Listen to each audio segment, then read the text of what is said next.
What's going on, everybody? It's JetsCentral coming back with another video. And guys, there's been a lot of speculation over the past few days, right? A lot of rumors, a lot of rumblings swirling on social media, actually currently being pushed by the national sports media outlets, that rookie quarterback, third overall choice out of USC, Sam Darnold, is likely to get the starting nod for the New York Jets heading into this 2018 campaign, okay? And those of you guys who know me know I wouldn't recommend that in the least, okay? But interestingly enough,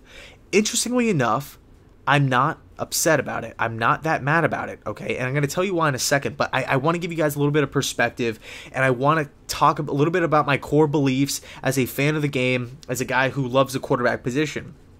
I'm a big proponent of sitting the young quarterback. All rookie quarterbacks, I don't like them starting out the season unless they are far and away way better than everybody else on the roster, okay? But, you know, just me historically, my core belief, my personal perspective here, I prefer the young quarterback to sit. I want them to grow physically. I want them to grow mentally.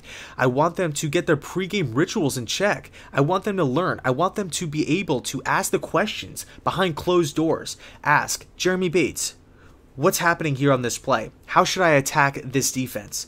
Josh McCown, why did you throw an interception here? Can you please break that down for me? Teddy Bridgewater, how can I avoid the sack that you just took?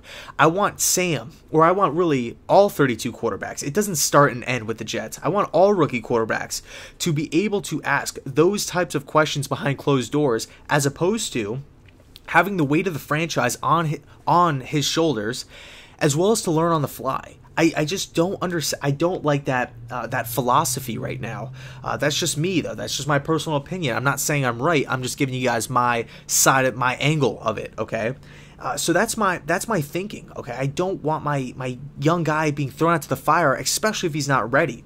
So that's just my opinion on the matter. And I think you can take a look back at 2 years ago, or no, last season actually, with the Cleveland Browns, DeShone Kizer, second round choice out of Notre Dame, and Hugh Jackson. A perfect scenario of what I'm talking about, where Jackson did a horrendous job of handling his quarterback situation, getting rid of every vet on the roster, taking Kizer, throwing him into the fire. Him not being ready, his college coach Brian Kelly came out and said DeShone Kizer is not ready to be in the NFL. But Jackson starts him anyway. He's not ready. But Kizer had a lot of, he flashed. Big arm, big body. He could take a hit. He's mobile. He was tough. He's a great leader, great teammate. But Hugh Jackson, took the 2015, 2016 Cincinnati Bengals offense, forced it on Kizer, said, you learn it, you have to learn everything, we're going to put too much on your plate. And it didn't amount to anything. The Browns did not win a game. Kizer is now with a different team. I believed in Kizer. I still do. I still think he could be a great quarterback. But with this philosophy, sometimes it's not the best, it's not the best for all parties involved. And right now, flipping it back over to the New York Jets, Sam Darnold he's the prized asset. He's the jewel of the Jets. We need to protect this guy. He is the face of the franchise moving forward. But if the New York Jets, the coaching staff, the players around him think that Darnold is ready to go and he gives the Jets the best chance to win over Josh, a proven veteran, over Teddy Bridgewater, a proven guy who's has won games before at pretty big games. He made it to the playoffs. He played pretty well against the Seattle Seahawks in that playoff game. If the Jets think that Sam Darnold is a better option than those guys and that he should start the season, then I'm all for it. I personally, if I was coaching the Jets, I would roll out McCown, I'd roll out Bridgewater. But if the Jets want to go with Sam Darnold, I'm not going to sit here and complain and be all upset and pout about it. I'll back the decision. Will Sam Darnold's rookie season, the full entirety of it, barring any injury, be a little rocky? I do believe so. I think there will be a lot of turnovers. I think there will be a lot of incompletions.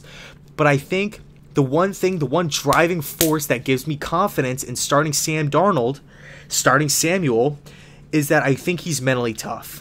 For a 21-year-old kid to display some of the things that he showed in college, his ability to bounce back, his ability to perform well late in games, to get better as the game went on, I think that shows mental fortitude, mental wherewithal of Sam Darnold's DNA. I think this kid is mentally tough. I don't think he's going to be shredded by the New York media or take it to heart, take it personal like Geno Smith did. I mean, he would just let any little thing get to him. That's not the type. You have to have thick skin to play in New York, okay? But understanding that Darnold's only 21, you kind of sit back and you kind of hope that this guy won't take things personal. But, from the outside looking in, I'm not a member of the Jets organization. As a fan of the Jets, as a fan of football, fan of the quarterback position, it seems to me like Sam Darnold has thick skin and he's a mentally tough dude. He's a mentally strong individual. And we're going to need a guy like that, okay? So if we're going to throw this kid out there, remember, 3 games in the first 10 days of the season. That's not a joke. We got the Lions on Monday night. Got the Dolphins on that following Sunday. And then we got the Cleveland Browns primetime Thursday night game. So 2 of the 3 games are going to be nationally televised games. Pretty high stakes for a young rookie quarterback who's only 21 years old to go out there and make his debut. There's going to be some bumps in the road. That's all I'm trying to say here. But bottom line is this. I'm not mad. I'm not upset. Me personally, my personal perspective, I would roll out Bridgewater. I would roll out Josh McCown. But if the decision is Sam Darnold, and it's a collective decision, front office, coaching staff, players on the team, if everybody believes in Sam and he could get the job done and he gives the team the best chance to win and they don't think he's going to fold under pressure, they don't think he's going to, they don't think he's going to kind of crumble underneath all of the pressure of the New York media and the team and the fans and whatnot, if they think this guy's good to go, then I'm all for it, okay? And like I said before, like I alluded to, I think Sam's a really mentally strong individual. I think the mental fortitude will prove that Sam is a good quarterback throughout the season. Because you take a look at the map of the quarterbacks. Rodgers mentally tough, Tom Brady mentally tough. The guys that aren't really that mentally tough, they seem to struggle. Andy Dalton, it's kind of shaky along with him. So Sam Bradford, early on in his career, was kind of shaky, So you got to be strong. You got to have thick skin, especially when you're playing in New York. So I'm going to leave it there. Let me know your thoughts down below in the comment section of Sam Darnold. Likely, it's not official yet, but it's likely that he's going to get the starting nod. Let me know your thoughts down below. And thanks so much for watching, and go Jets.